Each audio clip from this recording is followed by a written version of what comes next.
Aba kese bi ba Adom TV so Adom TV so be dwonju media studio o kense hun sempan sa kana no pen so ejao medin the Enoch Kwasi Wolanyo Wallace agudie crash back pe the only nomenclature professor's degree in sports the Regina Wallace the nation's presenter and mesin kunya na me kono kwanten kode nsema odo nsa kana no pen so e wo Ghana agudie ejao se no soma mse nyuma koni emiensa omna bom ska dweteme na no pay ye den common eba 1xbet. I've always told you that betting there is better than sakawa and intasimo chase which one before din before twan kuma bia odin kuma san manum and inti bet with money that you can afford to lose sika yire nya ya no eno ani di twa bet nya sade bet diwa woni betia prun so betia kokko wadwene betia sa bom wetrim betia sa hyehwe tim serew e na odi adwene kakra to ho oni mu firi nwotwen so e fa ho nyim na mo wanyina akina sa pe bet dia e 1xbet na medi ho adanse e dia ma Jeffers Mr. Dritashi infectious netted to gonorrhea, syphilis, candidiasis, wife, fita, and so deep a drew proper, Ravano Bomb, ultimately in chair, or do a nature herbal shops, live pharmaceutical shops in Emma, also pet Jeffers, a drew a bit bois, and Maniama etian to 2 year at the amount. And no question of Pouncy, only Jeffers can save, or more than that son, Sabitia, Kevitian bois, and Maniama etian to 2 year at the amount. Sedimo gel and roll on. Your ultimate pain relieving gel. Fisa abre kodi wa pampas be pimunasino. E droba ko 2 hours no e sedimo gel and roll on. Odu wani kire ashamana. Soja fo no gusu hodi e bato kwa sabetia ke bia to sanso na kwotema so a edru enye na kra. Obetia from e was 0208219129 na on a sedimo gel and roll on from pain phone so. Yenhwetwe nkomo yenhwe mwa emaniema 1822 year from apomodon se wemu and sponsors e teach abo men no penso dey o kensim sempan saka no etimi ejao. A journey of 1,000 kilometers begins to very first step yenhase emfanfi Euro 2024 qualification games na egu so koso de denden panya sem kuma krenra matches ne bitimi san to fam Netherlands etimi eche Gabrieta Futro mekamiensa omantimi anti Republic of Ireland also transfer France ebetwa mekaba ko mufie omantimi anti Moldova for any Czech Republic 90 minutes of soccer fiesta. The scoreline was barren. Obi entimi anshe ne yonko. And afi Poland eche Albania etwa ne kabakwa. Also entimi anti Austria for eche Estonia for etwa mekamino. Omte kanabako na afi Sweden any Azerbaijan kwa 5-0 against Azerbaijan. And afi so Hungary ekwe omudin di Hungary but e common yomba ku say omne Bulgaria and dia case retin bo so a omutwa Bulgaria 4-3-0. E was Sakins na afi Montenegro for eche ene Serbia editing time so Serbia eche omankasa wunu na Montenegro for etwam 2-0. E was Sakins ebonia koma hwese na matches ni bi esi ekoe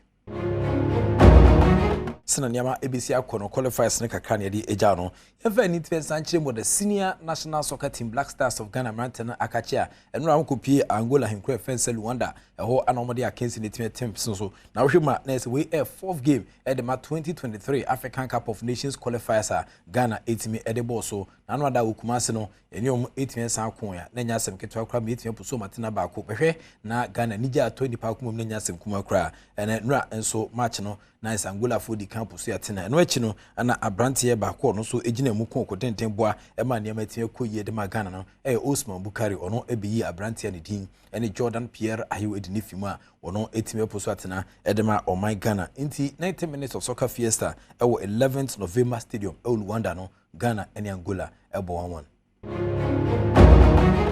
African Cup of Nations qualifiers and right dating time so Angola for him Luanda na enika na after the game no the defensive minded coach and our face require students of One Goal Project Chris Houghton and also any central for Bumpunipu Nkoma Odijani.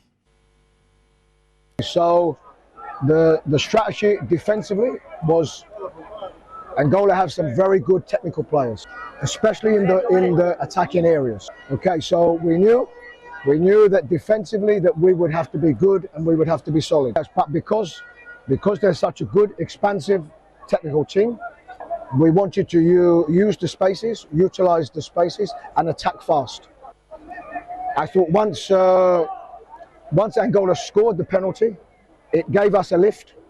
It gave us inspiration to get back into the game, and it's normal that Angola dropped maybe a little bit deeper, but the game is 90 minutes. And I think we've proved we have a big spirit in the team, and in both games, scoring late goals. Angola are a very good side, and we are very happy to have 4 points from the 2 games.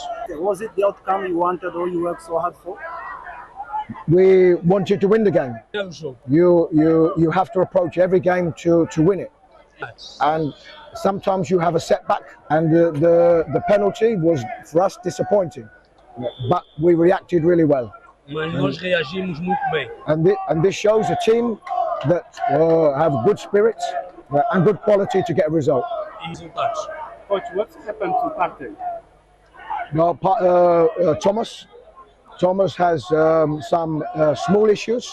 He has some small injury issues, and we felt it was too big a risk to start him. Into Chris Hutton and outside the Blasters of Ghana head coach na on central football puno church nemam efasena kensin esiko edema Ghana afie Ghana group no ene sena nema esitie ewo dwumadie ntie ko biometric verification screen so na afie sena ne esi eko edema sa kensi ya na se Ghana so far ohwe dwumadie ayedia ye 8 points ye ne da soro ewo qualify simu group E. Central African Republic at the second with 7 points na afie Angola and so at the third with 5 points na afie Madagascar.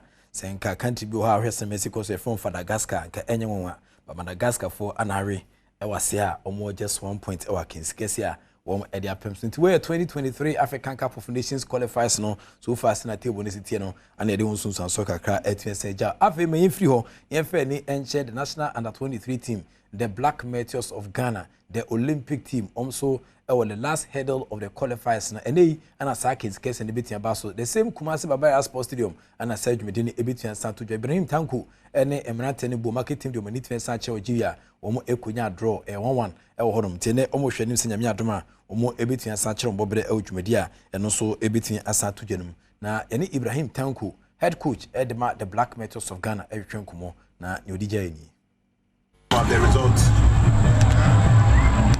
And let's get ourselves prepared for a fresh game against Algeria.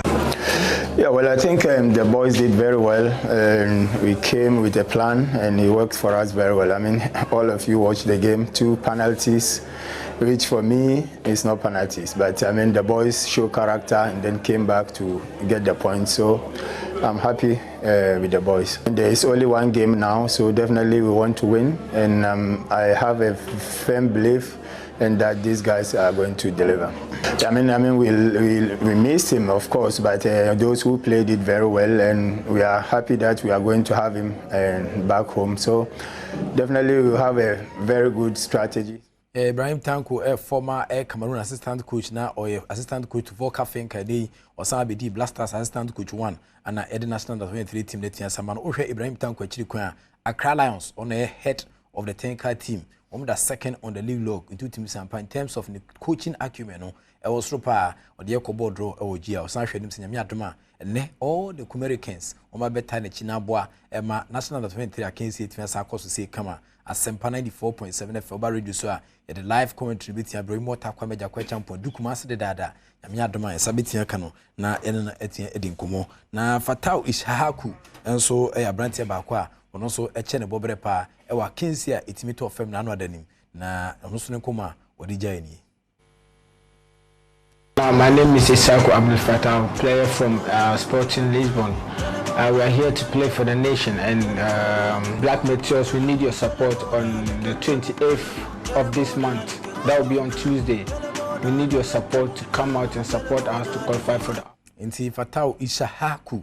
Ana otene kanso de nkomo age na se omuhia Ghana food na support ntene no safi na wate se national 23 wa assignment a ukwadwuma obetimi ede resignation letter akuja boss na afi wetimi akohwe match ne bi ukuma asen so de a ntempa so di fufu wi a by air train de na se ohwe semester to a na mo sisi ho de akwa kense by no 9 de na live commentary so etwagu se kama ntim sew e akoso amoni ndi national 23 team na chi ekwan fa so boa Blasters ma na noda omane Angola for the 10 times so sa na yebo na yahwaboa ma omso ene omo ojian counterparty so niama etia kwedi amo we the last hurdle of the qualifiers some omani 18 sache under 23 African Cup of Nations ebetian sa boa some omani etia sache Olympic Games enti omunya goalless draw akra na oma qualify was sackings ba mijimrati we di se nyame adoma ombenkunya aposo goals no assists and sevens na boa emaniama akwedi ma medusia na madawase na machelp ba hye no so say 1x bet bo modern da per bet there 1x bet utwan before bedin befunti ebi suafo diska ebi ejawa obetua akotaw diska na fani na akoguso ehwe wachi kura na obedin befu na boa na mo twa bet afadwene kakra tiensa ton udi bet nso a redraw 90% of winnings no se be enjejewo na on fa skari na nkotwa bet nya sadia waso be hye no madwuma ayi uma metete Ghana ne adade no ya munyai afen so je fast message doi ebo adwuma pa bomodi ada sound sabeti aka bi infections and etete gonorrhea syphilis candidiasis white fever na so depo a doi to asidi fi ko eba shops mu also pe je fast mixture and afi sedimo gel and roll-on your ultimate pain relieving gel set me kabia bi asemenfe me dwonku misisi ni na yi firi ho ne boa ameyi asomdwen ekruma obetia from 0208219129 na on sedimo gel and roll-on from pain for yendwetwen komo yehwemwa emaniama entimi to yie emfamu apomode onsem we mu ene sponsors ni mu etututu ne twetwetwa mo tenachiri ebo achido mede nkomo no 8 sabreo me so esu die na se eye DSI ohine wadankwa na se deputy superintendent of immigration ohine wadankwa happy belated birthday baby a wo bia na de we so adanda ho 2 dimpe DSI ohine wadankwa na de adanda ho ma mekeke nti radin tinani ma onyo kese ifi beni da so ni emfa ko beni da so the act of being a good guest is to not to say